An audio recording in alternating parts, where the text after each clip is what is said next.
तो फिल्म की शुरुआत में हम मेन कैरेक्टर ब्रैड को देखते हैं, जो एक पायलट था। वो एयरपोर्ट पर आगे बढ़ रहा था, साथ ही अपनी बेटी से वीडियो कॉल पर बात भी कर रहा था। वो उसे कहता है कि मैं काम खत्म करके जल्दी तुमसे मिलने आऊंगा, जो सुन वो खुश हो जाती है। इसके बाद ब्रैड पायलट वाले केबिन में आकर अपने साथी पायलट से मिलता है और दोनों अपने अपने बारे में बातें करने लगते हैं। फिर फौरन बाद ब्रैड को बाहर बुलाया जाता है। एक ऑफिसर उसे बताता है कि इमरजेंसी की वजह से तुम्हें एक कातिल को अपने साथ ले जाना पड़ेगा, जो बहुत ही ताकतवर है, जिसका नाम टोनी है। ये जिम्मेदारी हम तुम्हें इसलिए दे रही है क्योंकि तुम काफी समझदार हो, जिस पर वो मान जाता है और अपने प्लेन के बाकी स्टाफ से आकर मिलता है। और ये लोग मुसाफिरों के बारे में बात करने लगते हैं कि सब आ गए हैं कि नहीं। और जैसे फिर सारे मुसाफिर आकर प्लेन में बैठ जाते हैं तो ये लोग फौरन अपनी उड़ान भरते हैं। ब्रैड अपने साथी पायलट को बताता है कि मैं अपनी बेटी से बहुत प्यार करता हूँ और बहुत जल्द उससे मिलने वाला हूँ। हमारा एक दूसरे के अलावा और कोई नहीं है। और फिर ये लोग रात तक प्लेन में सफर करते रहते हैं। लेकिन तभी अचानक मौसम बिगड़ने लगता है, जिस वजह से ब्रैड परेशान नजर आता है क्योंकि उसे कुछ ठीक नहीं लग रहा था। वो सभी मुसाफिरों को सीट बेल्ट बांधने के लिए कहता है। रेडियो के जरिए वो अपने सेंटर से बात करने की कोशिश भी करता है, पर उसकी बात नहीं हो पाती क्योंकि आहिस्ता आहिस्ता यहाँ के सारे रेडियोस काम करना बंद कर देते हैं। अब तभी अचानक बिजली का तेज झटका प्लेन से आकर लगता है, इस वजह से प्लेन हिलने लगता है। ब्रैड को फिक्र होने लगी थी, इसीलिए जब वो सारे मुसाफिरों को देखने जाता है तो उसे सुकून की सांस आती है क्योंकि सब मुसाफिर ठीक थे। पर यहाँ अब धीरे धीरे करके लाइट बंद होती जा रही थी, जिस बीच एक बार फिर प्लेन को झटका लगता है, जिससे ब्रैड गिर जाता है और उसके माथे पर चोट लग जाती है। इस सारी सूरत हाल की वजह से सारे ही मुसाफिरों की हालत खराब होने लगी थी। ब्रैड वापस केबिन में आकर अपने साथी के साथ मिलकर प्लेन को संभालने में लग जाता है। काफी मुश्किल टाइम था उनके लिए क्योंकि एक तो रेडियो काम नहीं कर रहे थे, ऊपर से स्क्रीन पर भी उन्हें आगे का कुछ भी दिखाई नहीं दे रहा था। तब ब्रैड कहता है कि हमें प्लेन को नीचे लाना होगा क्योंकि अगर एक और झटका लगा तो प्लेन तबाह हो जाएगा। तो फौरन ये लोग प्लेन नीचे लेने लगते हैं। सारे मुसाफिर डरे हुए थे। एक औरत फिर अपनी सीट बेल्ट खोल देती है। उसे देखकर टोनी का ऑफिसर भी ऐसा ही करता है। प्लेन क्योंकि नीचे की तरफ जा रहा था तो ऊपर वाली साइड से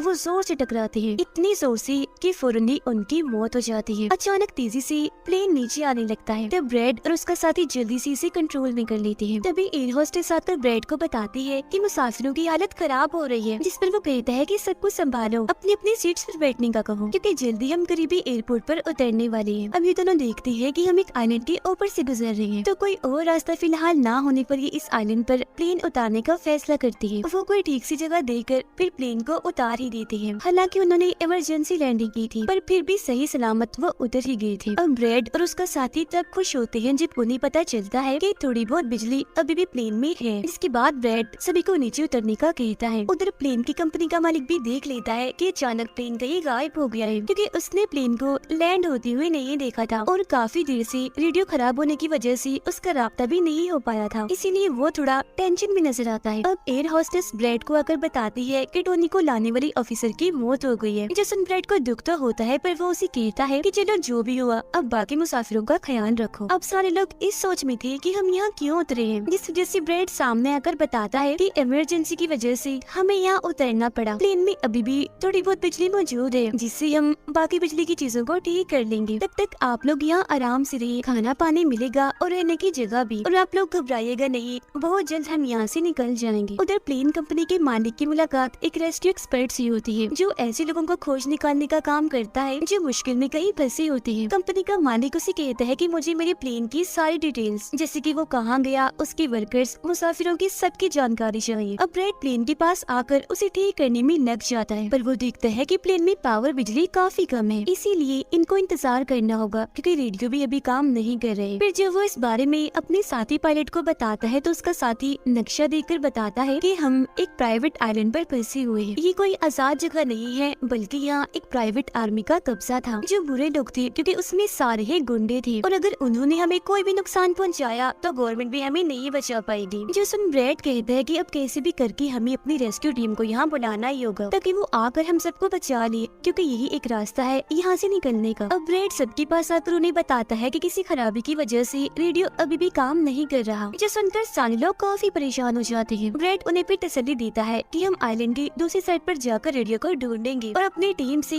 रेस्क्यू टीम को यहाँ भेजने के लिए कहेंगे, जो आकर आप सबको बचा लेगी और मेरे साथ टोनी जाएगा। ये कहकर वो टोनी की हथकड़ी खोल देता है और ये लोग आगे बढ़ जाते हैं।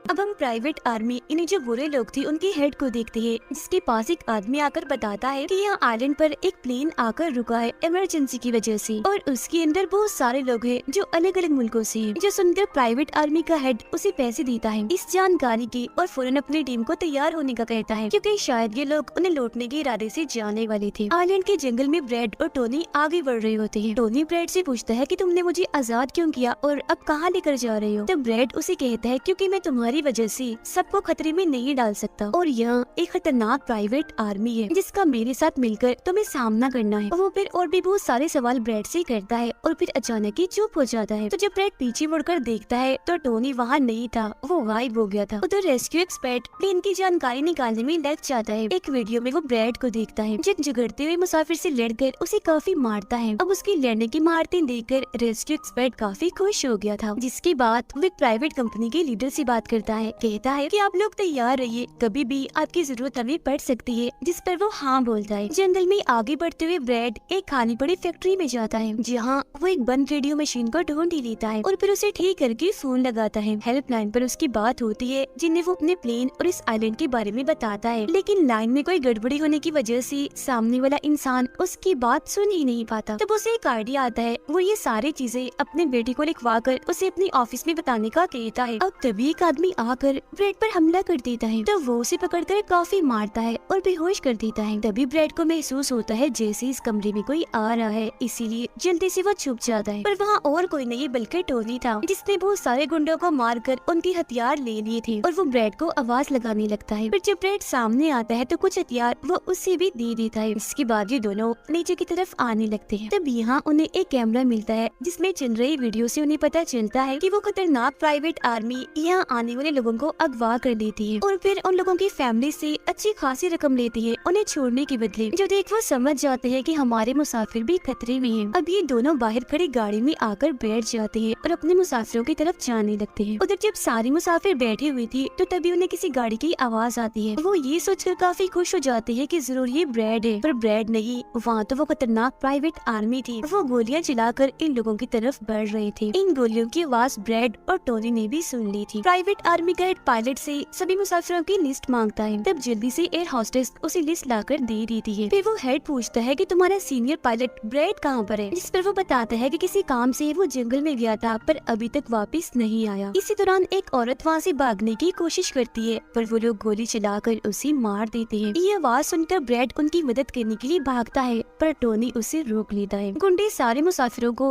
बस में बिठाने लगते हैं, क्योंकि वो इन्हें अपने साथ ले जा रहे थे बंदी बनाकर। उनका लीडर अपने दो साथियों को कहता है कि प्लेन में जाओ और सारा जरूरी कीमती सामान ले आओ, जिसके बाद खुद वो सारे मुसाफिरों को लेकर यहाँ से निकल जाता है। तब ब्रैड टोनी पर गुस्सा करने लगता है कि वो हमारे लोगों को ले गए और तुमने मुझे जाने ही नहीं दिया, जिस पर टोनी उसे समझाता है कि वो काफी बड़ी आर्मी थी, खतरनाक लोग हैं वो, अगर तुम चली भी जाती तो इतनी बड़ी आर्मी से अकेले नहीं लड़ पाते। फिर अभी दोनों दुखी तो थे पर आगे बढ़ जाते हैं और उन दोनों गुंडों को पकड़ लेती है जो प्लेन से कीमती सामान ले रही थी। ब्रैड गन पॉइंट पर उनसे पूछता है कि मुसाफिरों को लेकर कहाँ गया होगा तुम्हारा हेड, जिस पर वो बताता है कि यहाँ एक खाली फैक्ट्री है, वहीं गए होंगे वो लोग। अब रेस्क्यू एक्सपर्ट को ब्रैड की बेटी से उधर की सारी सूरत हाल का पता चल गया था, यानी कि उनका प्लेन वहाँ एक आइलैंड पर फंसा हुआ है और साथ ही वहाँ एक काफी खतरनाक प्राइवेट आर्मी भी है। वो इस बारे में प्लेन कंपनी के मालिक को बताता है, जिस पर वो कहता है कि फौरन अपनी प्राइवेट टीम और रेस्क्यू टीम को भेजो। फिर ये लोग जैसे तैसे करके उस आइलैंड और उनके प्लेन को ढूंढ ही लेते हैं। जब इनके बीच फैसला होता है कि प्राइवेट टीम का लीडर सबसे पहले वहाँ जाएगा अपनी टीम के साथ। उधर एक गाड़ी के जरिए ब्रैड और टोनी फैक्ट्री की तरफ जा रहे थे, जिसके पास पहुंचकर ये चुपके से अंदर घुस जाते हैं, जहाँ वो सारे गुंडे मुसाफिरों की वीडियोस बना रहे थे, ये दिखाने के लिए कि कौन सा मुसाफिर किस मुल्क से है। अब प्राइवेट टीम भी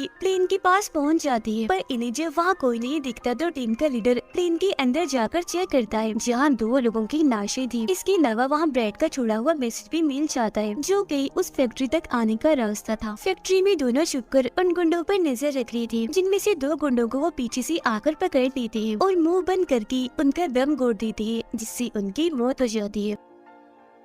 फिर ये खुफिया दरवाजे से आगे बढ़ते हैं और एक कमरे के बाहर जा पहुँचते हैं। उस कमरे के अंदर ही सारे मुसाफिरों को कैद किया हुआ था। वहाँ बहुत सारे गार्ड्स खड़े हुए थे, जिन्हें देखकर टोनी को काफी गुस्सा आ जाता है। इसीलिए वो वहाँ पड़ा हथौड़ा उठाकर एक एक करके सभी को मारता जाता है। फिर ब्रैड एक गुंडे से चाबी लेकर उन मुसाफिरों को कमरे से आजाद कर देता है। वो फिर सबको कहता है कि जल्द से जल्द प्लेन के पास पहुँचो, क्योंकि रेडियो के जरिए मैंने मदद मंगवाई है, रेस्क्यू टीम आती ही होगी। जिसके बाद वो सब लोगों को बस में बिठाता है। तभी टोनी उसके पास आकर बताता है कि वहाँ बाहर बहुत सारे गुंडे खड़े हुए हैं, तो हम यहाँ से नहीं निकल सकते। वो जब फिर मुसाफिरों को परेशान देखता है तो कहता है कि मैं मुसाफिरों का ध्यान भटकाऊंगा, जबकि टोनी तुम सभी मुसाफिरों को यहाँ से ले जाना। जो कहकर ब्रैड वहाँ से निकलकर गुंडों के पास आता है। उनके हेड से बात करता है कि मेरी टीम यहाँ आ रही है, इसीलिए तुम मेरे मुसाफिरों को छोड़ दो। अब तभी गुंडे आकर उसे मारने लगते हैं और उनका हेड कहता है कि ऐसे कैसे छोड़ दूं, पैसों के बगैर मैं किसी को नहीं छोड़ता। जिसके बाद अब वो गोली से जैसे ब्रैड को मारने वाला होता है कि तभी प्राइवेट टीम यहाँ आकर उन पर हमला कर देती है। वो काफी गोलीबारी करती है, जिसमें बहुत सारे गुंडे मारे जाते हैं। जिसके बाद वो ब्रैड को लेकर यहाँ से जाने लगते हैं, बस में बैठकर निकल जाते हैं। गुंडों का लीडर देखता है कि बाकी गुंडों के साथ साथ मेरा भाई भी मारा गया है, तो उसे काफी गुस्सा आता है। इसीलिए वो अपनी टीम को कहता है कि जल्दी करो, तैयारी पकड़ो और हाँ, किसी को भी मत छोड़ना, एक एक को चुन चुन कर मार देना। गाड़ी में ब्रैड उस प्राइवेट टीम से बात करने लगता है, तब उनका हेड उसे बताता है कि हम छोटी सी प्राइवेट टीम है जो बस तुम्हें यहाँ बचाने की मिशन में आए हैं, क्योंकि हम कोई रेस्क्यू टीम नहीं है, उन्हें आने में तो अभी और भी वक्त है। जो सुन ब्रैड घबरा तो जाता है, पर कहता है कि कोई बात नहीं, मेरे पास एक आइडिया है। इसके बाद ये लोग भी